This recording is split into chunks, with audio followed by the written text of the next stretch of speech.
안녕하세요.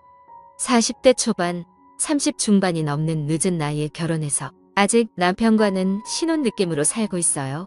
솔직히 신혼이긴 하지만 주말이면 남편은 시댁에 양보해야 하는 상황이라 저희 둘만의 시간은 평일, 저녁이 전부이긴 합니다. 연애 때부터 남편은 자기 어머니를 인생의 해담처럼 받들고 살더라고요. 어머니가 마치 신이라도 되는 듯 남편은 인생 모든 걸 다 의지했어요. 심지어 회사에 가서 점심을 먹을 때도 전화를 걸어서 엄마 오늘 나 뭐 먹을까? 엄마 나 오늘은 아무래도 야근하면 안 되겠지? 사소한 것 하나하나까지 묻고 확인을 받더라고요. 그때는 저랑 결혼하면 조금씩 저에게 의지하는 일이 생기면서 달라질 거라 믿기도 했습니다. 주변에 물어보니 워낙 우유부단하고 결정장애가 많은 사람은 그렇게 확고한 사람이 있으면 기대게 된다고도 하더군요. 그래서 저도 남편에게 서서히 하나씩 스스로 결정하는 연습을 시켰고 어느 순간부터는 알아서 하는 일이 늘어나기도 했습니다. 이 일 때문에 결혼을 고민하기도 했지만 저희 엄마 말이 그래도 집안 인형 끊고 살고 못되게 하는 것들보다는 낫다. 그건 내가 서서히 바꿔가면 되는 거야. 다정다감하고 제 이야기도 잘 들어주는 착한 남편에게 유일하게 있는 단점이라고 생각하면 받아들이기로 했죠. 그런데 결혼하고 보니 이미 자기 엄마가 전부인 사람을 한순간에 제가 바꾸긴 불가능한 부분이 참 많더군요. 얘야 오늘 7시면 집 도착하지? 삼계탕에서 갈 거니까 잠깐 주차장 쪽으로 내려올 수 있니? 네 어머니 갑자기 근데 무슨 삼계탕을? 오늘 준환이가 삼계탕이 생각난다서 남편의 사소한 문제까지 하나하나 다 시어머니께 통보받아야 하는 일이 너무 많아졌죠. 그뿐만 아니었습니다. 얘 다음 달 승진 준비에 조금 더 몰두해야 될 것 같다.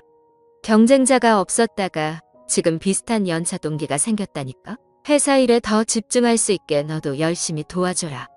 오늘 중요한 발표 있다는데 잘하고 왔는지도 물어보고. 아, 승진 대상자래요? 그 얘긴 처음 듣는데. 그리고 애 생기면 거기서 셋이는 못 산다.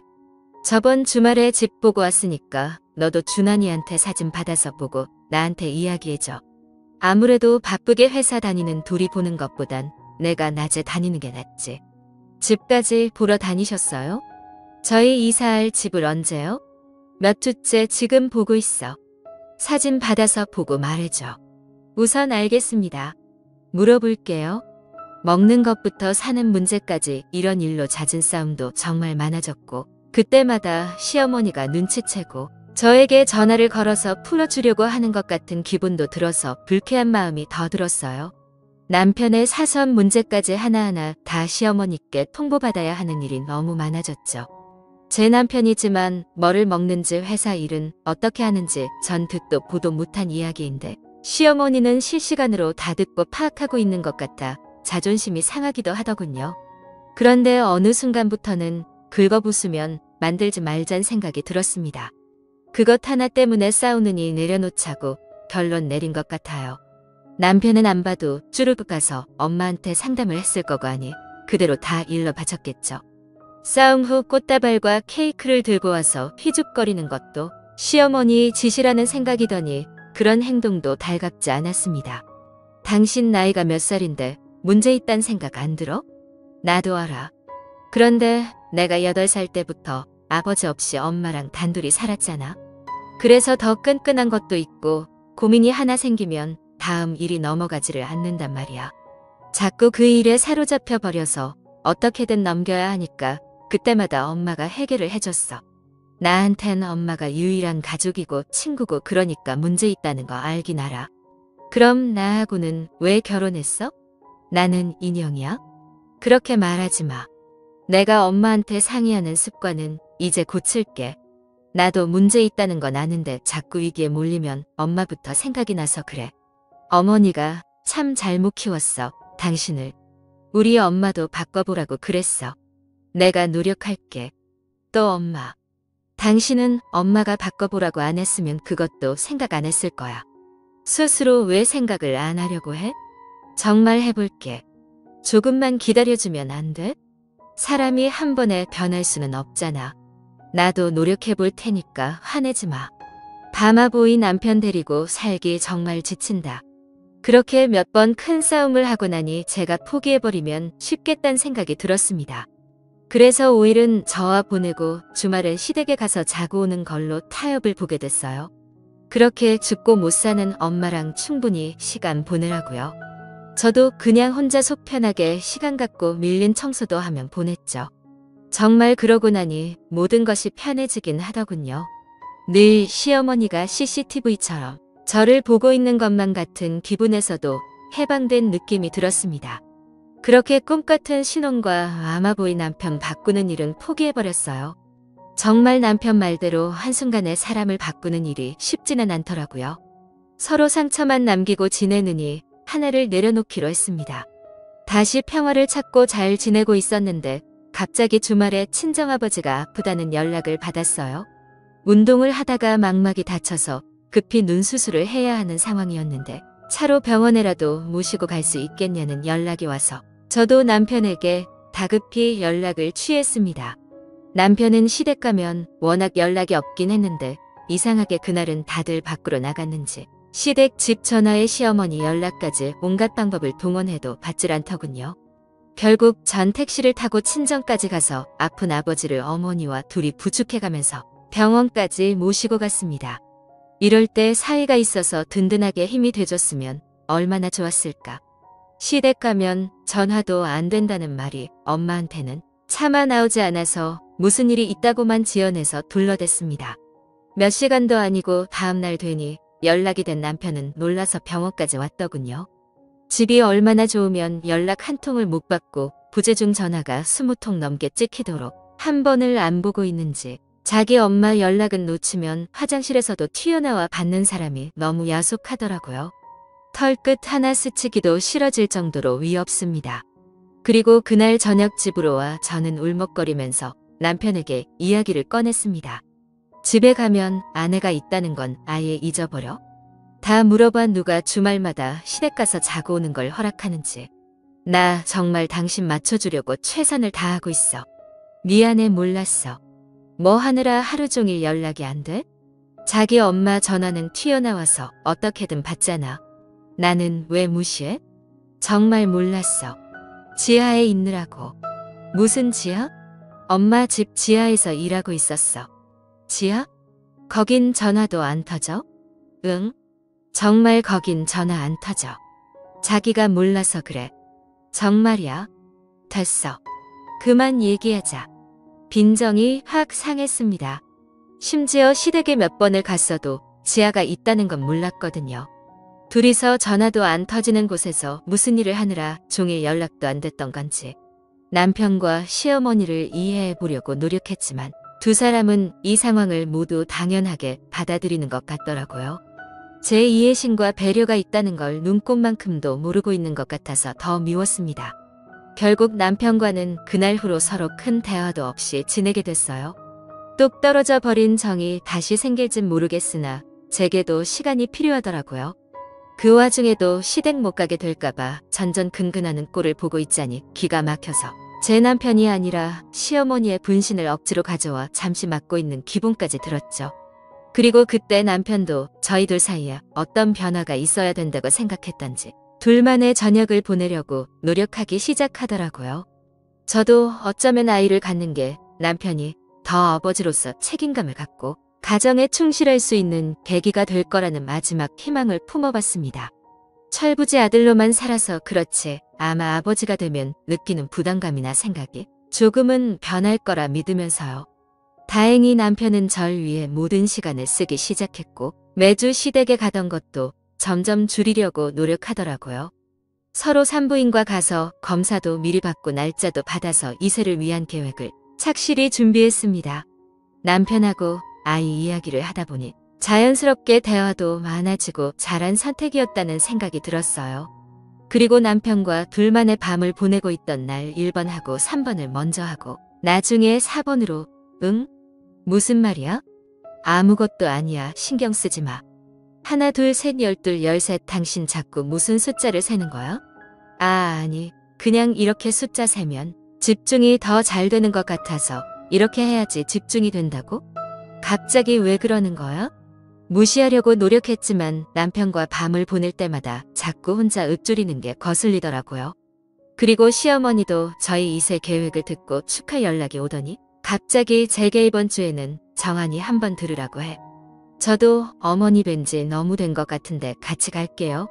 아니, 우리는 주말에 밖에서 맛있는 거 먹어야지. 정한이는 그냥 잠깐 내가 알려줄 게 있어서. 아, 네, 알겠습니다. 아직도 시어머니에겐 저 며느리가 아니라 아들 돌보는 사람이구나 서운한 감정이 들더군요. 애써 표현은 하지 않으려고 노력했지만 같이 가겠다는데도 남편 혼자만 잠시 오라는 말이 오래 남았습니다. 그리고 주말 남편은 잠시 시댁에 다녀오겠다며 혼자 챙겨서 가더군요. 저는 아무리 시어머니가 그렇게 해도 제가 할 도리는 다 하고 싶다는 생각이 들어서 어머니 뵙고 드리려고 했던 선물을 미리 챙겨뒀습니다. 잊지 말고 가져가라고 신신당부를 했는데도 남편은 식탁 위에 그대로 놓고 가버렸더라고요. 다급히 전화를 걸었는데 또 남편은 연락이 되지 않았죠. 다음번에 만날 때 드려야 할까 고민이 되기도 했지만 이미 사놓은 선물을 묵혀두고 있기도 그렇고 해서 저는 시댁으로 가보기로 했습니다. 아무리 남편만 오라고 말은 했지만 설마 사람을 보고 내치게 하겠어? 하고 그냥 무턱대고 가보기로 했죠. 그날따라 저도 촉이 있었던 건지 이미 한번 가보고 싶다는 충동이 들더라고요. 그리고 도착해보니 대문이 빼꼼 열려 있더라고요. 워낙 어머니께서 문 열어놓고 지낼 때가 많기는 해서 안으로 들어갔는데 집안에는 아무도 없었습니다. 한참을 기다려도 남편의 신발이 현관에 있는데 두 사람 모습이 보이지 않더군요. 때마침 친정아버지 아팠을 때 시댁 지하에 전화가 안 터진다는 말이 생각나 또 거기에 있나 보다 싶어서 저도 신발을 신고 지하실을 찾기 시작했습니다. 옛날 주택에 있는 계단 옆 작은 문 하나를 밀고 들어가니 아래로 이어지는 계단이 하나 보이더라고요. 너무 어두운 상태라 핸드폰 불빛을 비춰가며 남편을 찾았습니다. 여보, 여기 있어? 아, 엄마 못하겠어. 조금만 참아. 이렇게 해서는 너 안 돼. 그럼 더 할까요? 익숙한 남편의 목소리와 어머니의 목소리가 들렸습니다. 다 큰 아들을 지하실까지 불러내 혼내나? 싶은 와중에 제 귀에 선명히 들리는 소리가 있었습니다. 두 남녀의 소리였는데 절규하듯 소리를 지르는 남편에게 시어머니는 참으라고 다그쳤고 덜덜 떨리는 다리를 부여잡고서 한 계단 더 내려가니 파란색 원피스를 입은 한 여자의 뒷모습이 보였습니다. 그 광경은 차마 이곳에 쓸 수 없을 정도로 충격적이었는데 더 귀가 찬 건 그 옆에 서서 수업을 가르치듯 바라보고 있는 시어머니가 보였어요. 대체 이게 뭔 일인지 다 보고 있으면서도 믿기지 않더군요. 저는 그 상황에 닥치면 당장 들어가서 깽판을 쳐놓고 나올 줄 알았는데 막상 눈앞에 그런 광경이 펼쳐지니 생각처럼 몸이 움직이질 않았습니다. 그 와중에도 시어머니는 계속 남편을 다그치기 시작했고 여자는 더듬거리는 목소리로 힘들다고 그만하라고 하니 시어머니가 남편에게 다그치듯 이렇게 해서 언제 애를 가질 거냐. 내 마누라랑 연습 좀 해오라고 했지. 내 마누라는 늙어서 애 갖는 것도 힘드니까 연습용으로 하라고 했잖아. 이제는 20대고 내 마누라는 벌써 40을 바라보고 있지 않냐? 너 이렇게 하면 내 새끼 못 보는 거야. 더 연습해와. 알았어, 엄마. 나도 나이 드니까 몸이 힘들어서 그래. 미자야, 좀만 고생하자. 만약에 너 임신되면 이 오빠가 내가 좋아하는 케이크 100만 원어치 사다 줄 테니까. 라고 하니 그 미자라는 여자가 좋다며 막 박수를 치고 방방 뛰는데 그 행동이 딱 봐도 정신 연령이 좀 낮아 보이는 사람 같았고 어디가 아파 보이는 여자 같았어요. 이 모든 걸 종합해보니 순간 벽돌로 머리를 한 방 얻어맞은 기분이었습니다. 남편이 저와 밤을 보낼 때마다 혼자 중얼거리며 숫자를 세던 습관 또한 여기서 비롯된 거구나. 이 또한 시어머니의 짓이었구나. 대체 이 모자 관계는 얼마나 서로가 엉켜 있으면 이런 극악무도한 짓까지 벌이는지 기가 찰 노릇이었어요. 게다가 저는 나이가 많으니 정상적인 애를 못 낳는다며 절 연습용이라 생각하라는 그 말에 더 기가 찼죠. 그동안 이 지하실에서 주말마다 있었던 걸 생각하니 온몸에 소름이 다 돋았습니다. 신혼 이후로 매주 이곳에서 저 여자와 시어머니와 이러고 있었다는 생각을 하니 그냥 바람이라도 났으면 차라리 이해했겠다 싶겠더라고요. 바람보다 더 충격적인 이 일을 누가 믿어줄지도 모르겠고, 이런 비정상적인 모자 관계가 세상에 있다는 것도 사람들이 도저히 이해할 수 없을 것 같았어요. 저 또한 이걸 어떻게 받아들여야 할지 몰라서 머리가 빙빙대는데, 한참 이어진 대화 소리를 듣고 나니 차츰 떨리던 다리도 진정이 되고 제 마음도 가라앉더군요. 이런 인간과 아이를 만들려고 준비했던 제 자신이 순간 얼마나 처참하고 이상한 사람처럼 느껴졌는지 모릅니다. 몸만 다 컸지 정상적으로 어른이 되지 못한 남자를 데리고 무슨 미래를 생각하고 바라본다고 이런 걸 단점 하나라 생각하고 양보하자고 수백 번이고 절 다독였던 게 원망스럽더라고요. 아예 시작을 말았어야 할 일인데 말이죠. 저랑 둘이 사는 모습까지도 이렇게 보고 싶었을 텐데 시어머니의 혼이 어딘가에 붙어있는 기분이 들었어요. 귀신보다 더 무서웠습니다. 지하실에 있던 세 사람은 익숙하게 무슨 대학 강의를 끝내고 나오는 학생과 선생님처럼 나오더라고요. 그 앞에 가만히 서 있던 절 보더니 시어머니가 깜짝 놀라 뒤로 넘어졌습니다. 아유 깜짝이야. 아니 너 여기를 어떻게 해?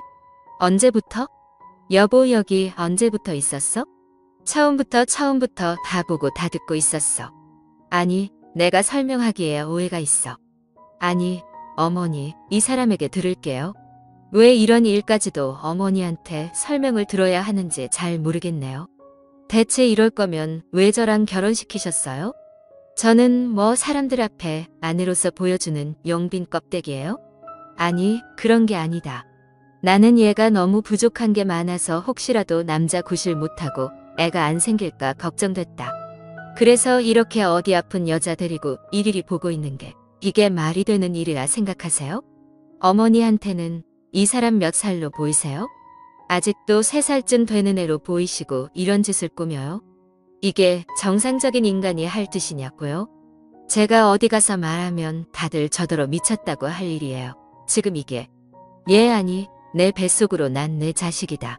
이런 게 뭐가 창피한 일이라고 그래? 나는 내 아들 초등학교 3학년 때까지 같이 목욕탕 다니며 등 밀어주고 목욕시켜주고 다 했다. 이런 걸 부끄러워하고 이상하게 여기는 내가 제정신이지? 너는 부모랑 유대감도 없냐? 어디서 사람을 이상한 사람 취급하고 있어 버릇없이. 이래서 나이 먹은 것들은 시애미를 물같이 본다니까. 아유 엄마 가만히 계세요. 여보 미안해. 당신이 보고 들은 게 전부는 아니야. 응? 한 번만 제발 한 번만 봐줘. 조용해 머저리 같은 놈아. 넌 남자 구실이 아니라 인간 구실 자체를 못하는 놈이야. 그냥 이렇게 계속 내 엄마 인형으로 살아. 두 분 인생에선 제가 빠지는 게 맞겠네요. 그리고 아가씨 이거 다 이 사람들이 시킨 거예요? 아니면 아가씨가 하겠다고 한 거예요? 괜찮으니까 얘기해보세요. 무섭게 뭐라고 하지 마세요. 나가서 말을 해요. 야 미자야 무슨 말을 해? 너 일로 와. 일로 안 와? 이거 놓으세요. 나는 이 아가씨한테도 들을 말 있으니까요. 대체 당신 애들 뭔 짓 했는지 내가 다 밝혀낼 거야.